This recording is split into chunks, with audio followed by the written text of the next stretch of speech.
actually have a great benefit in being able to go last. I won't cover so much of the details of the different approaches to vulnerability assessments in my presentation, but talk a little bit more at a summary level of how you pull all these threads together from the different presentations that you've already seen. I was asked to speak about some of the lessons learned from the tropics. NatureServe is active throughout primarily the Western Hemisphere, although we are also working with organizations in more of a technical assistance capacity in Africa and Asia. But we've been really looking at the differences and similarities in conservation approaches to climate change adaptation from the temperate zones and polar zones down to the tropics. So I'll talk a little bit more about what we're learning. And the key factors that we're finding for conservation issues related to climate change in the tropics are not unique to tropical conservation, but sort of the combination of all of these factors is a big issue. The stakes are higher because of the very high biodiversity. The limited data applies both in terms of climate projections, particularly in areas, I've been very impressed in traveling in the tropics of the topographic diversity and how you get these microclimates that are very hard to predict how they're going to change. And so many demands on the natural systems from the human communities that interplay with any conservation issue. So just to establish a little bit of credibility for NatureServe, I wanted to talk about a specific project that we have worked on in the Andes of South America along the Cordillera Oriental in Colombia. In about 2009 to 2011, NatureServe provided technical assistance to Fundación Natura, a NGO that was working on conservation in this Cordillera, which is an important corridor for conservation. And one of the things that we did as part of this project was bring together the two different threads that you've seen talked about today. This vulnerability assessments that are based more on traits. So understanding, as Wendy said, exposure, sensitivity, and adaptive capacity of the species in these places, but also biogeographic modeling and the spatial approach. In the past, these two approaches to conservation vulnerability assessment have been developed by different communities of people, more of a natural history focus in the scientific community on the trait-based assessments, and more of the modeling community, the folks that like to build complex computer models, looking at the climate envelopes and their shifts. And in the past couple of years, organizations like NatureServe, BirdLife, Wildlife Conservation Society, IUCN, have been looking at how you bring these things together. And so that was one of the things we were trying to do in the Cordillera. So pictured here is some of the results that we had from our trait-based assessment. We used a vulnerability assessment calculator for an index that lets you look at the different characteristics of the species. We looked at 32 species, basically things dominant or representative of their ecosystems with restricted ranges that were already conservation targets in the corridor to help us look at how things might be changing within this space and how that might affect the future conservation actions in climate change. And you can see that from the results that the plants in particular and amphibians stand out as having a lot of species that are highly vulnerable or extremely vulnerable. It's assessed by their traits. The bringing together that sensitivity to climate change, their adaptive capacity, and their exposure, or predicted exposure to changes in climate.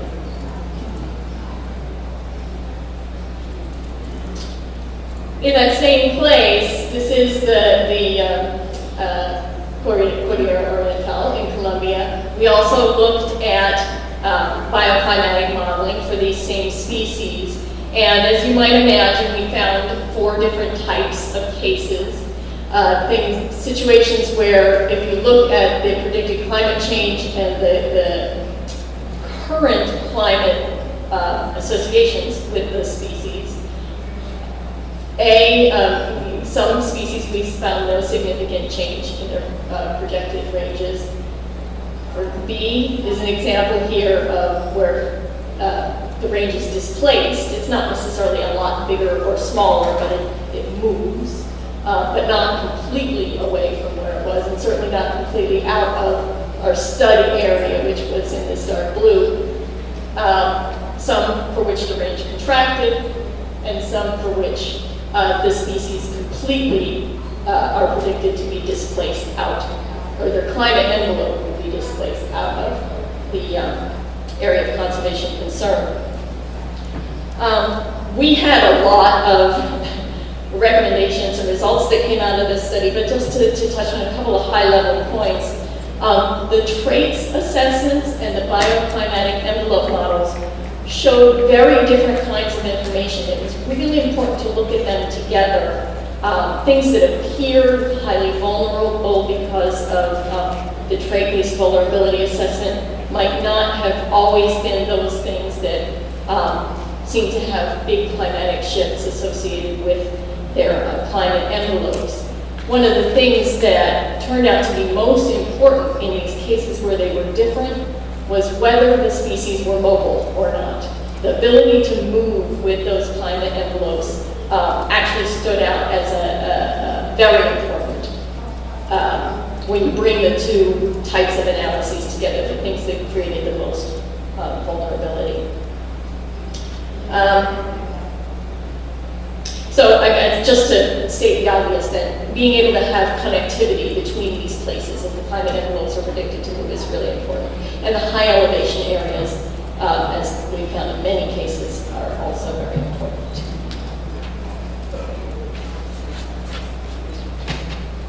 So to get to the heart of this presentation, NatureServe co-hosted a series of workshops with the IUCN Species Survival Commission, BirdLife, and Wildlife Conservation Society, who you've already heard from today, down in South America with 16 other institutions who are shown here to talk about, these have all been institutions involved in initiatives to look at climate change, totaling about $8 million in investment so far. They have both terrestrial and marine components represented as well. And they weren't just South American, but also Africa and Asia. And some of the lessons that we learned related to vulnerability assessments were really how important it was to think about the data availability. NatureServe has worked in the temperate zones as well, more developed countries, and it just took longer to bring all of the information together. We had to plan a lot of extra time for that step of the process. Not that the data wasn't there, but bringing it together really took a lot more time. And you need a lot more information when you're dealing with climate change assessments than just a standard status assessment, like a red list assessment, so it takes extra time. And the other point I'll make here, which I think is really essential, is spanning the spatial scales. You taking a look at what's happening locally, but also at a larger scale to understand where things are likely to move. You've already heard this as well, but I would emphasize here that the actions in this adaptation plan need to be linked to the things that are shown to be the specific vulnerabilities through your vulnerability assessments. Making that linkage explicit, that intentionality that Wendy talked about is really important. And as Stuart mentioned, monitoring. We can't emphasize that enough. So much of this has a lot of uncertainty built into it, that being able to follow along and understand the consequences of different actions and whether things are really changing the way you predicted or not is very critical. Involving stakeholders, again, something that is fairly straightforward from a conservation perspective, but must be emphasized here as well. People need to be brought into the thinking about how climate is going to affect them, and being able to draw that connection between both the direct effects of climate change on the environment and the indirect effects. How are people responding to changes in climate, or likely to respond within their human communities? And building capacity and communicating, I think, to go together very strongly. So much opportunity to share learning at this point. Everybody's still on a very steep learning curve. So being able to provide those forums for people to come together like we have here at IUCN is really critical. And I hope people will join us for the conversation after this session from the Species Pavilion. And this is the final point, really, in terms of priorities for future investments.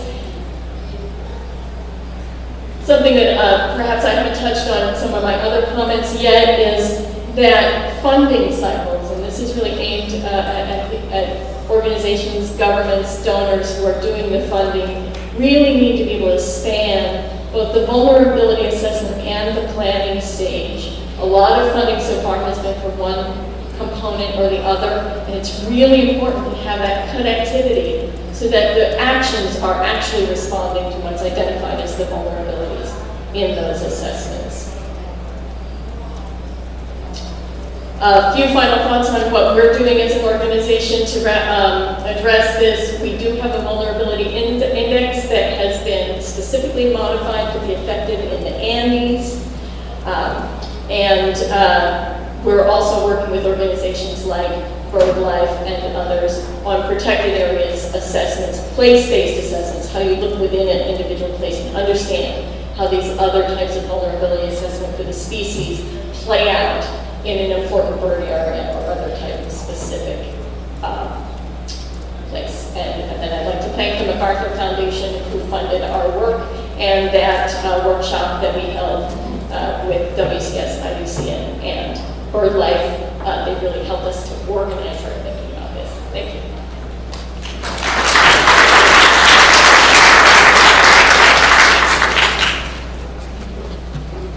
So thanks for listening. That's the completion of all the talks. It's now a chance for people to actually ask some questions of the panelists. I'd like to have all the speakers come and sit in the corner here.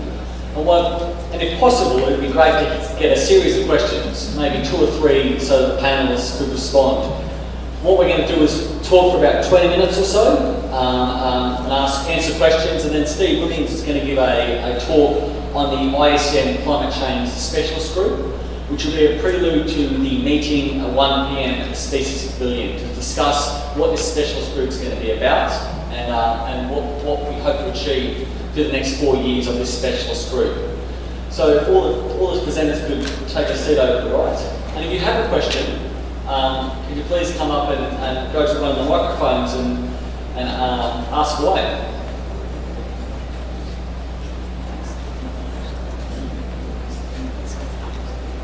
Sure. And actually, while we wait for questions, Eggy Keslin from the FAO actually has a short announcement about a publication the FAO have actually released on climate change, which I'm sure everyone would like to hear. So do you want to take a microphone?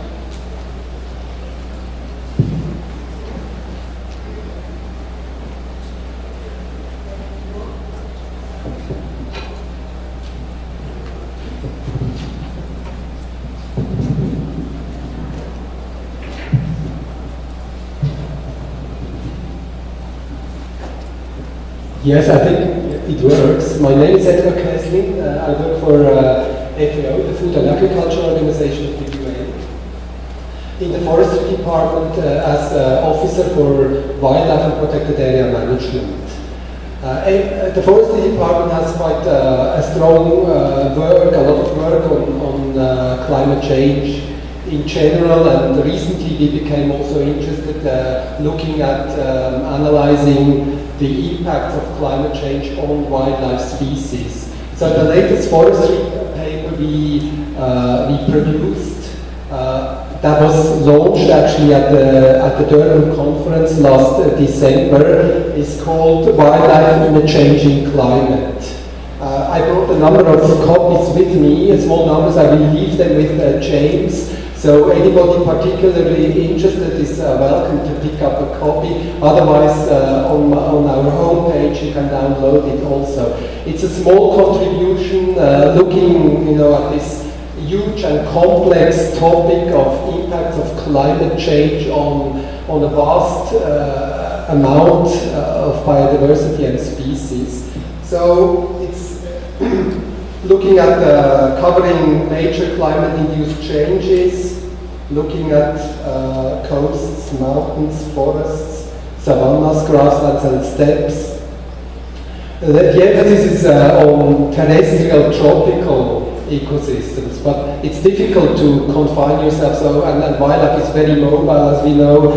So wildlife is moving, is migrating. So we have to cover also other geographical areas and other faunal elements. Then there's a chapter on the consequences of climate change, looking at altered ecosystems and landscapes, changes in species distribution, composition and interactions. Also dealing with increased human-wildlife conflict, wildland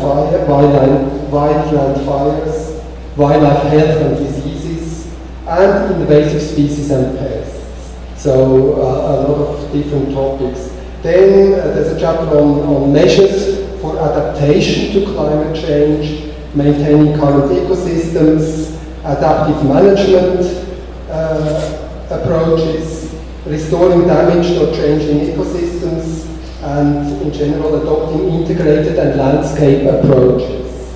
So that is a little bit what this small contribution is covering, and I think there's still a big need for further research and monitoring and implementation. FAO can also help with coming up with small projects to implement our findings and suggestions.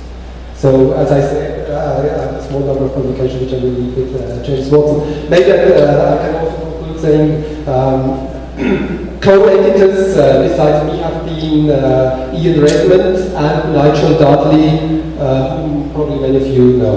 Thank you very much. Thanks very much, Eko. I really appreciate that. And yeah, I'll have copies down there, and you can get the report from the FAO website. So has anyone any questions for our speakers? I know we've heard a lot of ideas around thinking around principles of climate smart, principles all the way to monitoring and adaptation on the ground. Thanks, James. Thanks to the panelists. I've got a question that I think as conservationists, I'm Nick King, here on behalf of the Endangered Wildlife Trust, specifically to Mark, but to the panel as a whole, is that given the uncertainties of climate change and that it's a continuous process, it's not going to go to 2050 and stop, which is where most of the models go. The costs involved in translocations potentially, the potentially very negative effects of translocating species and introducing pathogens, the unknown impacts, etc. Shouldn't we be saying absolutely no to assisted translocations rather than exacerbating a situation where species are already under huge pressure from climate change and other things? And instead of continuing to interfere in these processes, rather take what are limited resources, funding is a problem in all areas, and try to really work on ecosystem resilience, ecosystem sustainability, ecosystem services, and corridors. And really, species are just going to have to look after themselves. And those that can adapt and move and do it, and those that don't, well, objectively, and I really hate to say it, well, they're going to go extinct. And species have always gone extinct, that's not an issue in itself. So, it's a controversial question, but thank you for that. Before we have an answer, there's another question. Do you want to come out and...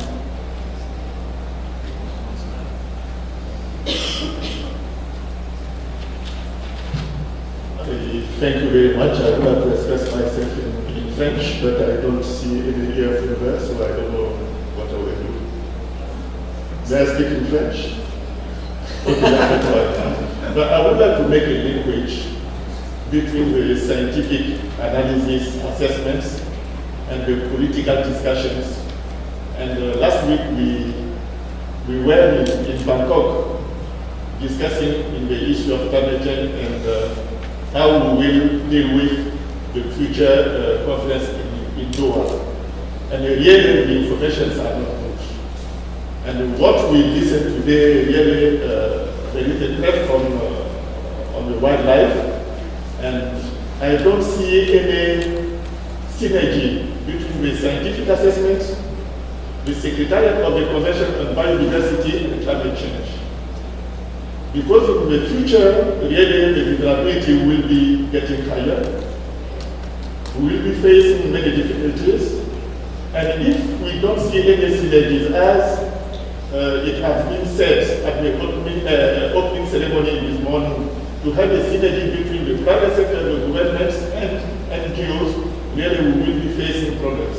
So I would like to have our sentiments, the feeling on how we can deal with the political issues in order to reduce the greenhouse gases emissions and reduce the vulnerability of the birds. Thank you very much. So we may start with those two questions, but if you do have a question, please come up to the microphone and don't be afraid to ask something. So the first question